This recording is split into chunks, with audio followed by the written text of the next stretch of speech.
Hi friends, it's Rebecca at New Creation, and this Sunday is World Refugee Sunday. This is a day when people around the world, not just churches and people at churches, but people everywhere, remember and think about and work on behalf or advocate for or take care of people who are refugees.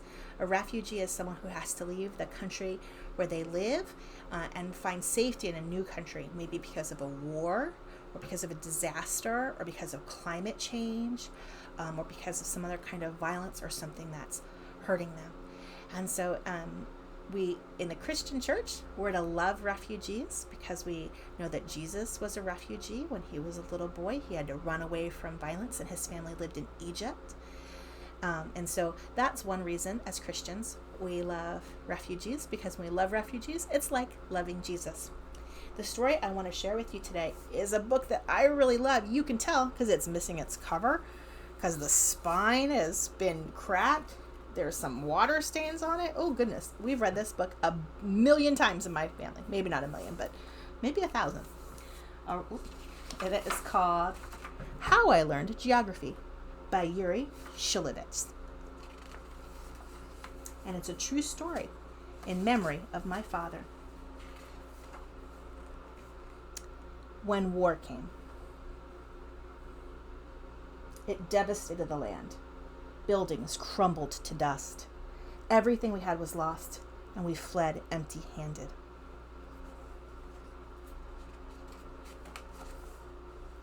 We traveled far, far east to another country where summers were hot and winters were cold, to a city of houses made of clay, straw, and camel dung. That's poop.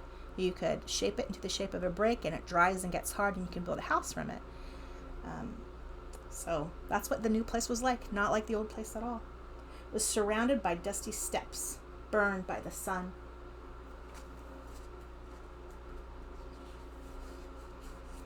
We lived in a small room with a couple we did not know. We slept on a dirt floor. I had no toys and no books. Worst of all, food was scarce. One day, do you see his father?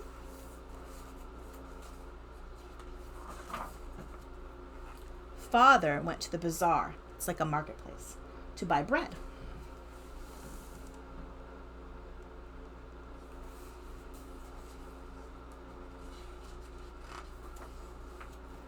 As evening approached, he hadn't returned. Mother and I were worried and hungry. It was nearly dark when he came home. He carried a long roll of paper under his arm.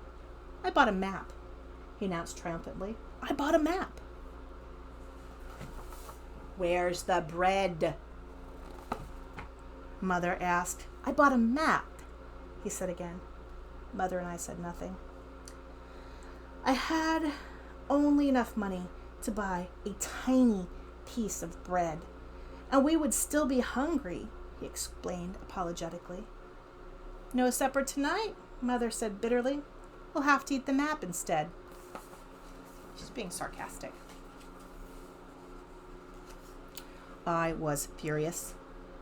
I didn't think I would ever forgive him, and I went to bed hungry, while the couple we lived with ate their meager supper. Meager means small, not very big. The husband was a writer. He wrote in silence, but oh, how loudly he chewed. He chewed a small crust of bread with such enthusiasm, as if it were the most delicious morsel in the world. And I envied him with his bread and wished I were the one chewing it. I covered my head under my blanket so I would not hear him smacking his lips with such noisy delight.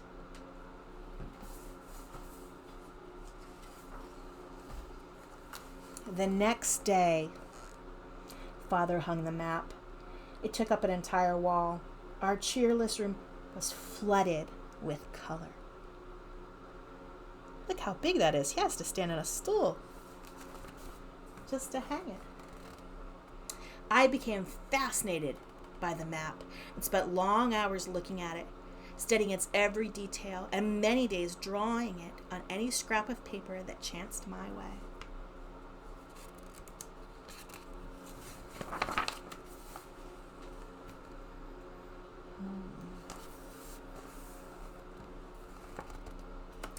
I found strange sounding names on the map and savored their exotic sounds, making a little rhyme out of them.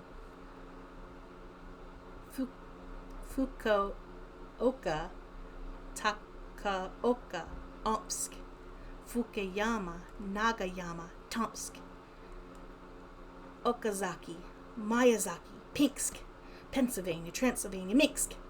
I repeated this rhyme like a magic incantation and was transported far away without ever leaving our room.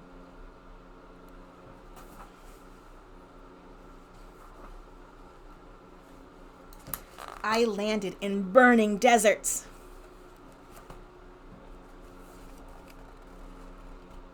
I ran on beaches and felt their sand between my toes.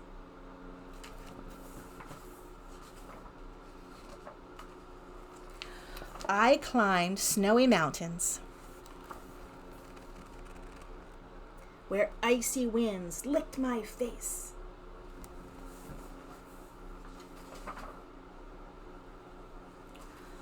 I saw wondrous temples where stone carvings danced on the walls and birds of all colors sang on the rooftops.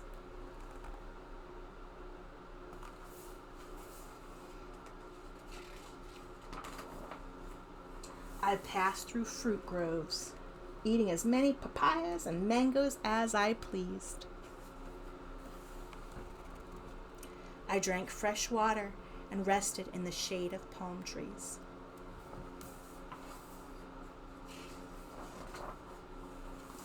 I came to a city of tall buildings and counted zillions of windows, falling asleep before I could finish.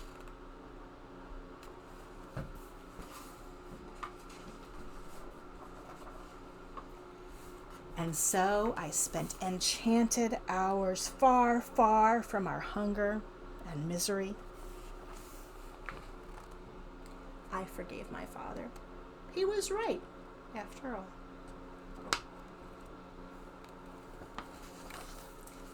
Well, this is a true story. And did you notice in the book the picture of the bazaar? That's based on a picture that the author drew when he was a little boy. He was a refugee living in France, and he entered a contest where he got to do a drawing.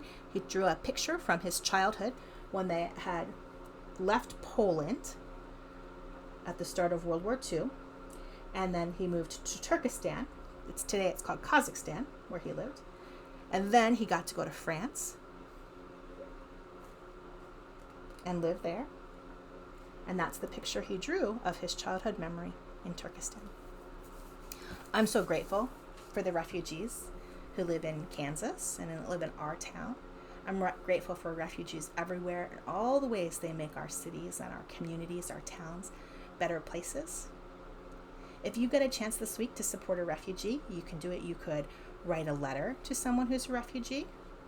You could find an organization that donates money to refugees. Sometimes when people come, like our character here, or our author here, they don't have toys or they don't have books, so we can provide those things for refugees, things to help them cook, like kitchen utensils, or cooking gear, or they might need tools to fix up their house. These are all ways we can take care of refugees.